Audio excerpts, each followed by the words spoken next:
새벽 3시에 울린 전화벨 소리에 놀라 잠에서 깼습니다. 가슴이 철렁 내려앉으며 무슨 일이 생긴 건 아닐까 걱정하며 급하게 전화를 받았습니다. 그런데 들려오는 목소리는 차갑고 건조했습니다. 용건만 말하고 곧바로 끊어버리는 자녀의 태도에 마음은 허전해지고 서운함이 밀려왔습니다. 내가 이렇게까지 했는데 하는 억울함이 올라왔지만 자녀는 이미 일상으로 돌아가 버렸습니다. 결국 남은 것은 부모의 깊은 한숨뿐이었습니다. 가족의 관계는 시간에 따라 자연스럽게 변화합니다. 특히 자녀가 결혼이라는 큰 변화를 겪으면서 부모와의 관계도 새로운 양상을 보이게 됩니다. 이런 변화는 모든 가정에서 일어나는 보편적인 현상입니다. 하지만 부모의 입장에서는 받아들이기 어려운 변화로 다가옵니다.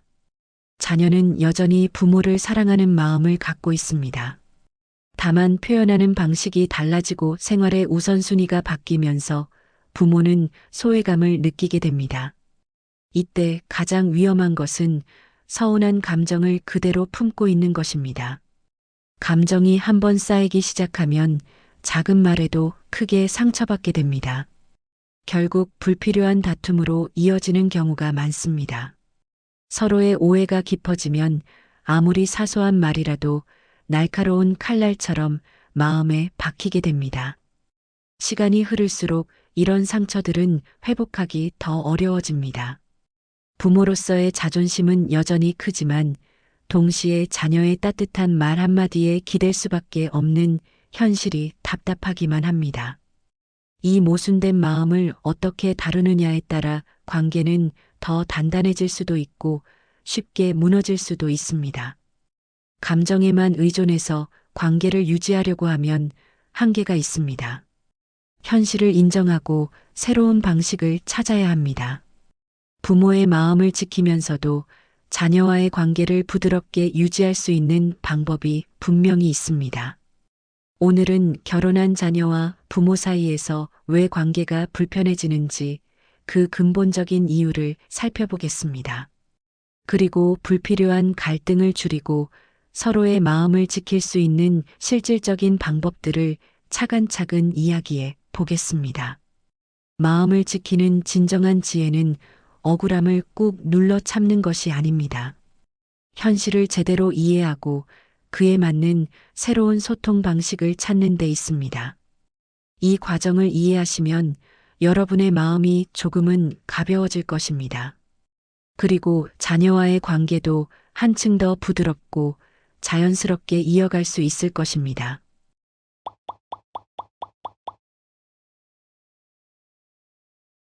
결혼 후 자녀의 삶은 부모와 함께 살던 시절과 완전히 달라집니다. 이제 부부 관계가 최우선 순위가 되고 그 다음으로 자녀 양육과 생계 유지가 중심이 됩니다. 이런 변화는 누구의 잘못도 아닙니다. 시대의 흐름과 사회 구조 속에서 자연스럽게 일어나는 변화일 뿐입니다. 부모와 자녀가 서로 멀어진 것이 아닙니다. 단지 생활의 무게 중심이 다른 곳으로 옮겨간 것이라고 이해해야 합니다. 부모 입장에서는 자녀를 위해 희생한 시간들이 자꾸 떠오릅니다. 학비를 마련하기 위해 밤낮으로 일했던 기억이 생생합니다. 결혼 자금을 도와주느라 내 노후 자금을 줄여가며 최선을 다했습니다. 그래서 최소한의 관심과 보답 정도는 당연하다고 여기게 됩니다. 내가 이렇게 해줬으니 이 정도는 해줘야 하는 것 아니냐는 마음이 생깁니다. 이런 생각 자체는 자연스럽고 충분히 이해할 만합니다. 부모로서 자녀에게 쏟은 사랑과 희생의 시간들은 결코 작지 않았기 때문입니다. 새벽부터 밤늦게까지 일하며 자녀의 교육비를 마련했던 그 시간들은 소중합니다. 자신의 욕심은 접고 오직 자녀의 미래만을 위해 살아온 세월들이 어찌 쉽게 잊혀질 수 있겠습니까? 그 모든 노력과 사랑이 지금 무시당하는 것 같아 서운한 마음이 드는 것은 당연합니다. 하지만 자녀의 현실은 부모가 생각하는 것보다 훨씬 무겁습니다. 집 대출금과 생활비 부담이 매달 어깨를 짓누릅니다.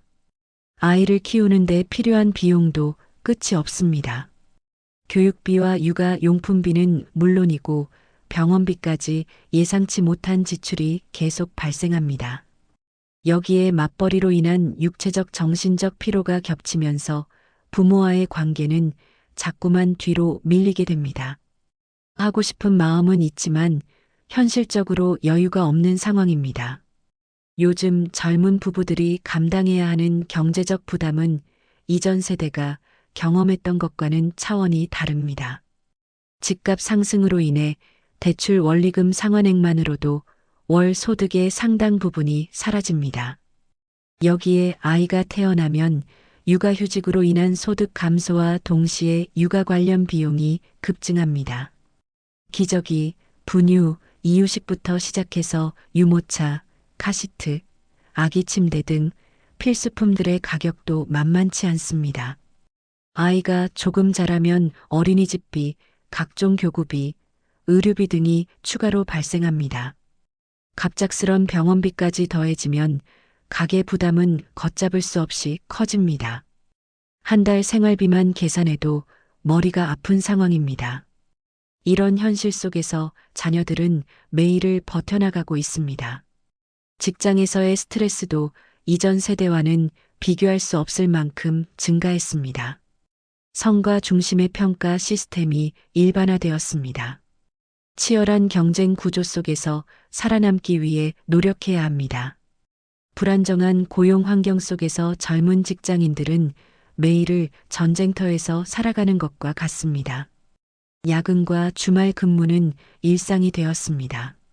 언제 구조조정의 칼날이 자신에게 닿을지 모르는 불안감 속에서 하루하루를 버텨나가고 있습니다. 이런 상황에서 부모님께 안부 전화 한 통 드리는 것조차 마음의 여유가 필요한 일이 되어버렸습니다. 전화를 드리고 싶은 마음은 간절하지만 정작 전화를 걸면 무슨 말을 해야 할지 막막합니다. 괜히 전화했다가 부모님이 서운해하시는 말씀을 들으면 오히려 더 마음이 무거워집니다.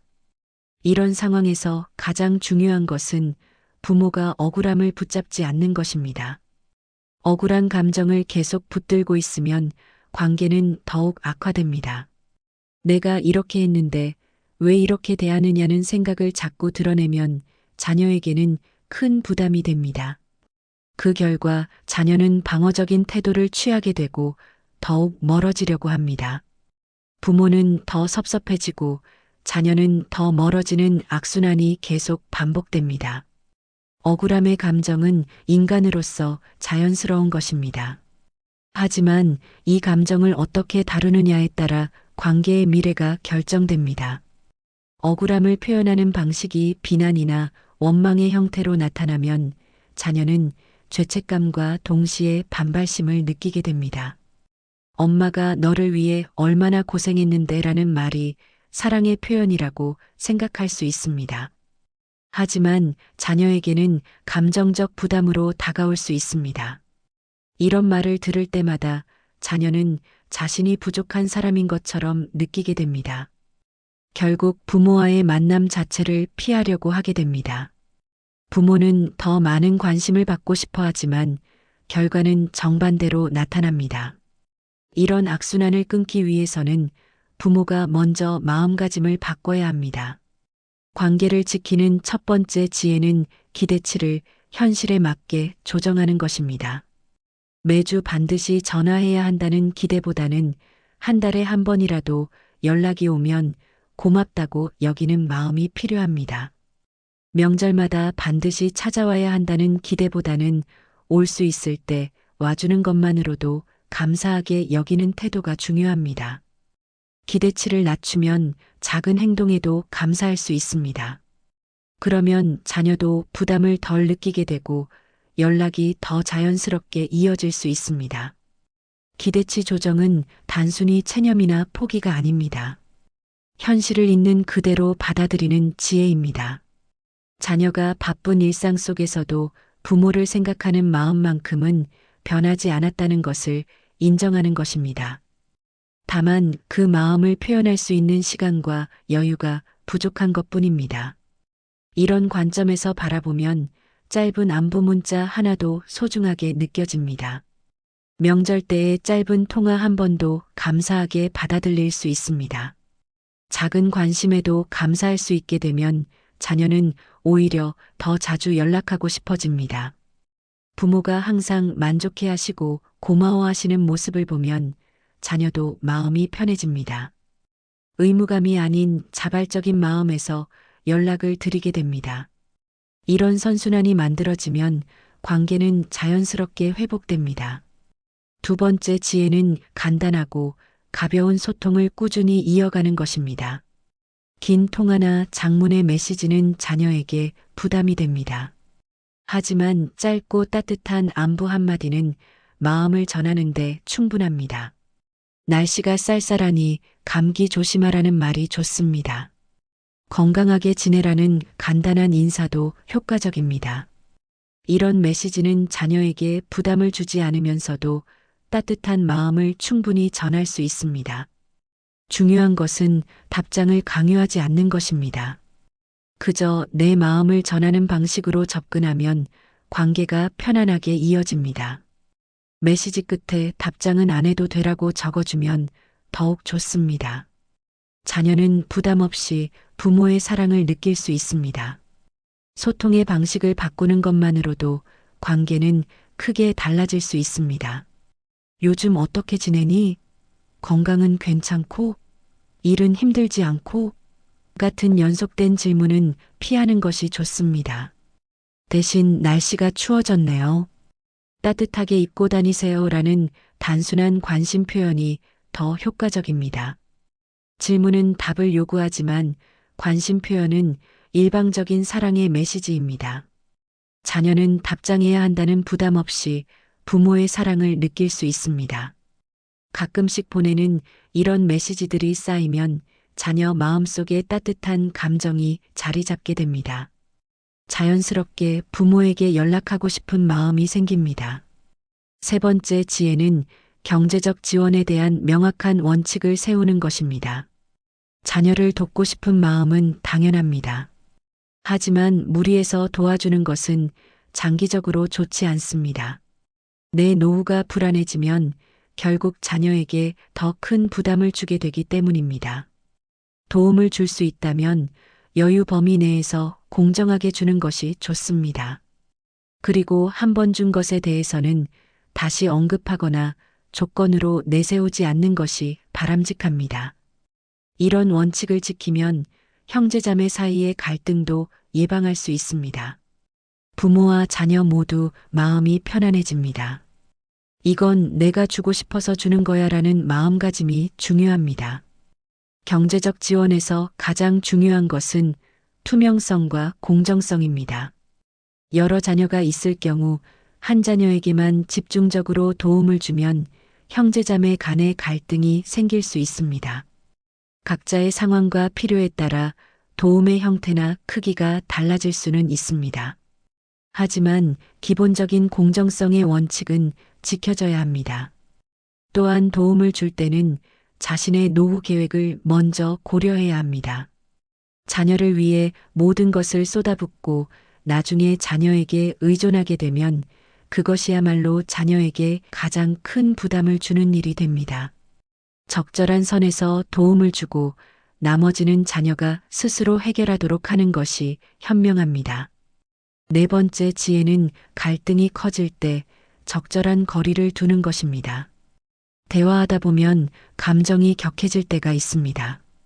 이때는 대화를 더 이어가려고 하기보다는 잠시 멈추는 것이 낫습니다. 냉각기를 갖는다고 해서 관계가 완전히 끝나는 것은 아닙니다. 오히려 그 시간 동안 서로를 차분히 돌아볼 수 있습니다. 감정이 가라앉으면 다시 자연스럽게 대화가 가능해집니다. 생일이나 명절 같은 특별한 날에는 짧은 인사말로 최소한의 연결만 유지하는 것도 좋은 방법입니다. 생일 축하해라는 간단한 메시지만으로도 관계는 유지됩니다. 거리두기는 포기나 단절이 아니라 관계를 보호하는 방법입니다. 감정이 격해진 상태에서는 서로에게 상처가 되는 말을 하기 쉽습니다. 이런 상처는 한 번 생기면 치유하기 어렵습니다. 차라리 감정이 격해지기 전에 대화를 멈추고 각자 마음을 가다듬는 시간을 갖는 것이 현명합니다. 이 기간 동안 부모는 자신의 말과 행동을 돌아볼 수 있습니다.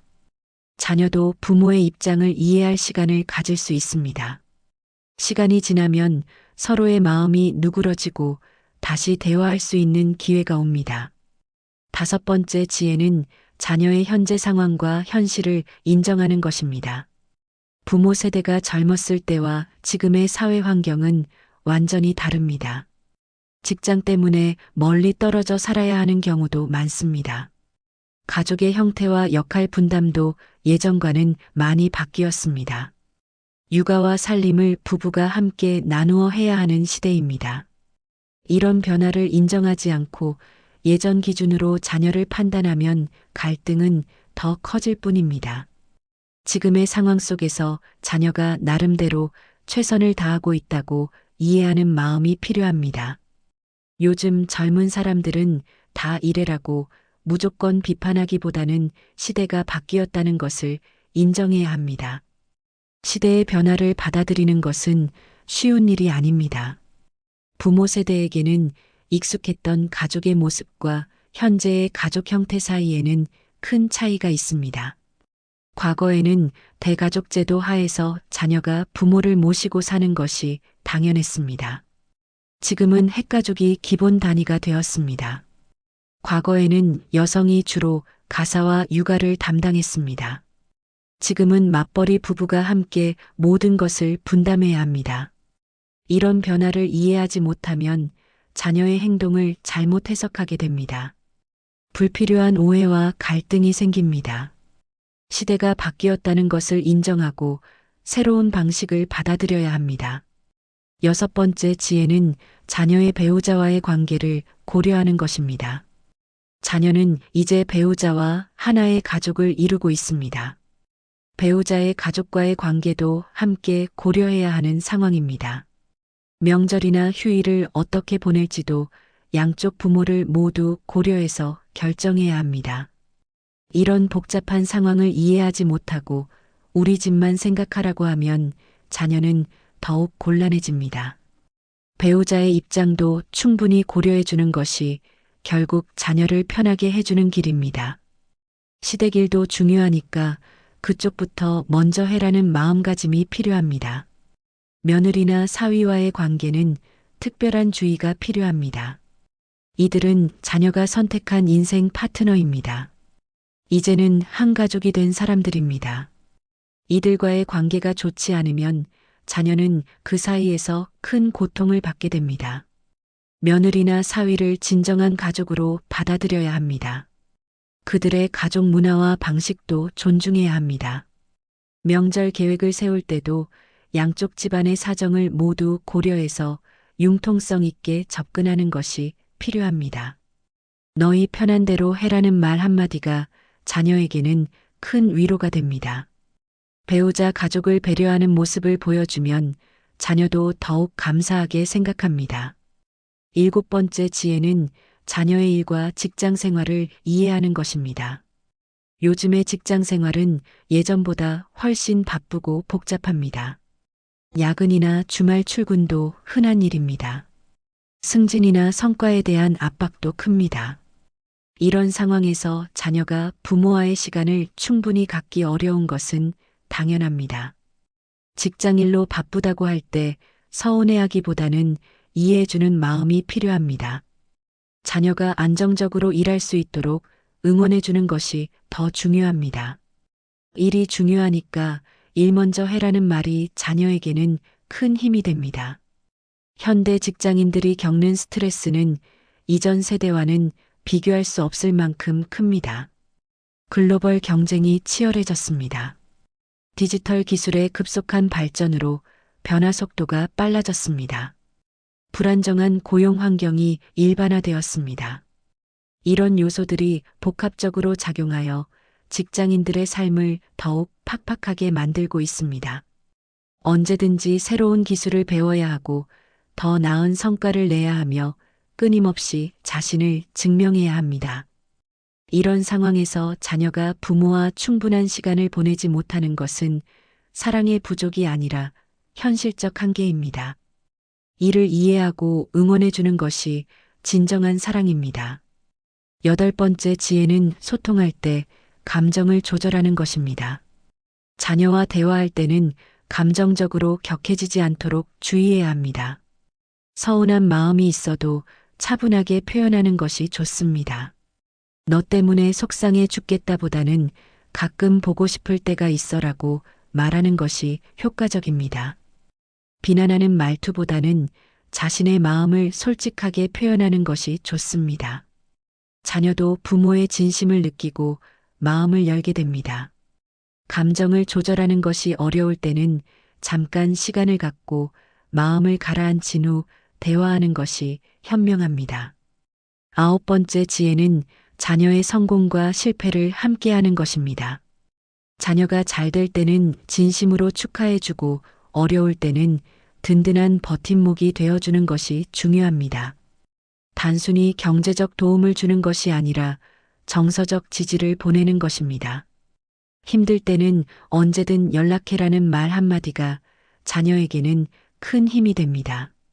자녀가 실패했을 때 내가 그럴 줄 알았다는 식으로 말하면 안 됩니다. 대신 다음에는 더 잘 될 거야 라고 격려해 주는 것이 좋습니다.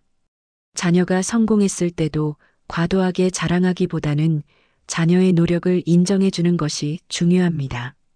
열 번째 지혜는 며느리나 사위의 부모와도 좋은 관계를 유지하는 것입니다. 사돈과의 관계가 좋으면 자녀들도 마음이 편해집니다. 명절이나 경조사 때 서로 배려하는 모습을 보여주는 것이 좋습니다. 사돈 어른들께서 먼저 하세요라는 양보하는 자세가 필요합니다. 사돈 간의 갈등이 생기면 자녀들이 가장 힘들어합니다. 양쪽 부모 사이에서 눈치를 봐야 하고 스트레스를 받게 됩니다. 사돈과 좋은 관계를 유지하는 것이 결국 자녀를 위하는 길입니다. 서로 다른 가족 문화를 인정하고 존중하는 자세가 중요합니다. 마지막으로 가장 중요한 지혜는 관계의 주도권을 자녀에게 맡기는 것입니다. 부모가 더 자주 보고 싶다고 해서 억지로 불러내면 자녀는 부담을 느끼게 됩니다. 반대로 자녀가 편안하다고 느낄 때 관계는 자연스럽게 이어집니다. 그리고 더 자주 찾아오게 됩니다. 부모가 먼저 양보하는 것이 억울하게 느껴질 수 있습니다. 하지만 장기적으로 보면 이것이 더 큰 보상을 가져다 줍니다. 사랑받고 싶은 쪽이 결국 더 많이 양보해야 한다는 현실을 받아들이는 것입니다. 내가 먼저 한 걸음 물러서는 것이 결국 관계를 지키는 가장 지혜로운 방법입니다. 부모와 자녀의 관계는 짧은 시간에 완성되는 것이 아닙니다. 긴 세월 동안 조금씩 쌓아가야 하는 마라톤과 같습니다. 지금 당장은 서운하고 억울한 마음이 클 수 있습니다. 하지만 시간이 지나면서 자녀도 부모의 마음을 더 깊이 이해하게 됩니다.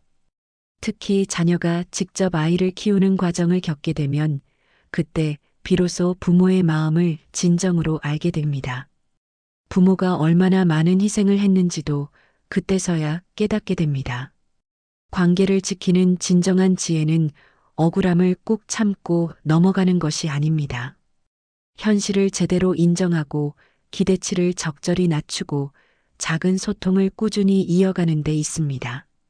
부모가 먼저 양보하고 자녀의 편안함에 맞춰 관계를 유지할 때 오히려 자녀는 더 자주 연락하게 됩니다. 그리고 더 가까이 다가오려고 노력하게 됩니다.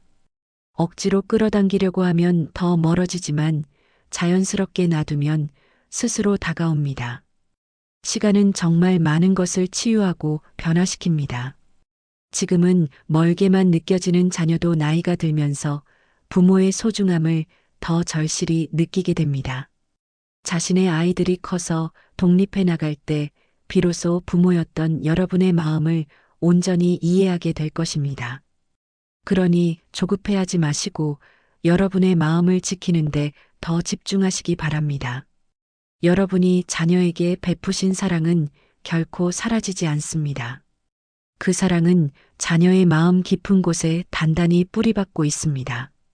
지금 당장 눈에 보이지 않는다고 해서 없어진 것이 아닙니다. 적절한 때가 되면 그 사랑이 다시 빛을 발하게 될 것입니다. 그날까지 여러분의 사랑은 여전히 흐르고 있고 관계는 끊어지지 않고 이어져 있을 것입니다. 여러분이 보여주신 지혜로운 사랑이 결국 가장 아름다운 결실을 맺게 될 것이라고 믿습니다.